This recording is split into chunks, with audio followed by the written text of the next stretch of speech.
కర్నూలు సావుకి లక్ష కారణాలు అన్నట్టు జనాలకి అనారోగ్యం రావడానికి కోటి కారణాలున్నాయి. అందులో ఇట్లాంటి దరిద్రులు కూడా ఒక కారణం.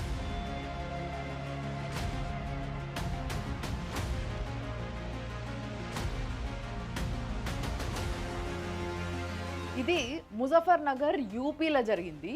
అక్కడి పోరగాళ్ళు ఏంది మంచిగా రీల్స్ చేసుకునేటందుకు ట్యాంకర్ మీదకి ఎక్కి బట్టలు ఈడ తీసి ఆ లోపల పోయి మంచిగా రీల్ చేసుకొని వచ్చిండ్రు. ఇప్పుడు ఆ ట్యాంకులు ఉన్న నీళ్ళే అక్కడ ఉన్న ఏరియా వాళ్ళందరూ తాగుతారు, నల్లల్లోకి వస్తాయి. ఇట్లా ఏడేడ ఎవడవడి ఏమేం కథలు పడి పాడైతుండో మరి మనమందరం ఏం నీళ్ళు తాగి వస్తున్నామో అర్థమవుతలేదు. ఇక అది అసలు ఎవడు మానిటర్ చేయాలి?